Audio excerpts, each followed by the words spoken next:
tell me about the animation that goes alongside this program. So when I started to kind of feel the urge to want to work with that, to want to put out there in the world few transformational issues that people can kind of bring change by just engaging with them and starting to think about them, I started to hear this kind of poetic way of describing it and see all sorts of, in my imagination,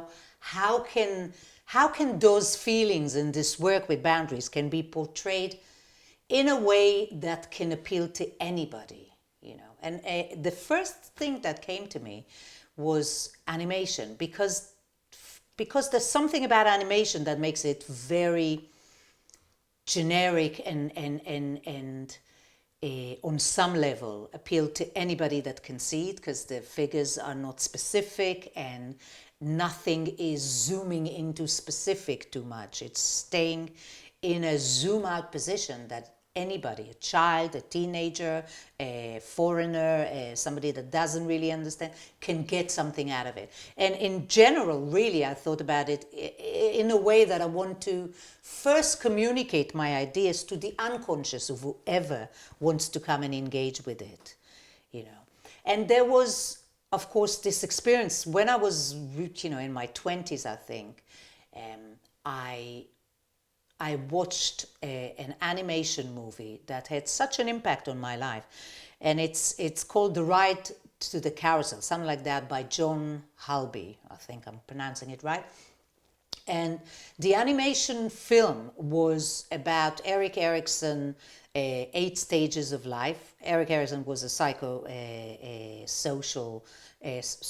psychologist that spoke about the different stages in psychological development of the different stages in our journey from childhood to adulthood. That, I think, was the moment that I decided that I want to study art psychotherapy, because the power of the image, that moving image with the voice, so simply to create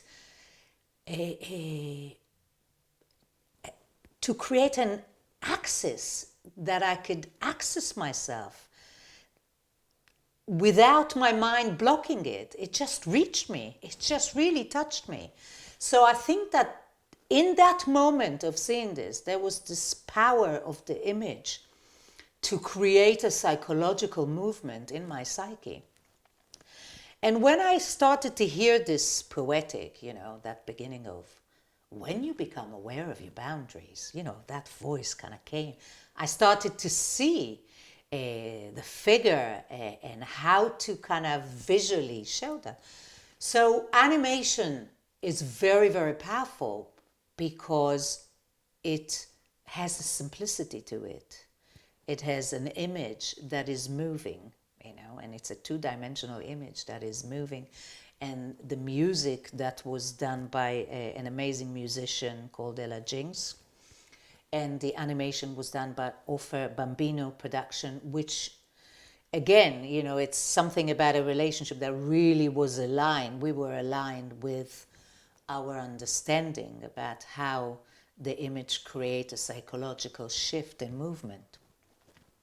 And and when I did the first, because at the beginning I thought I'll do just one animation film, but I thought no, each of those chapters really need to have an animation film, short animation film, to create some sort of a movement in whoever engaged with it. And if it's just unconsciously, that they just see the movie and nothing happened, that's also okay. And if it creates a curiosity and make some penny drops, that's fantastic.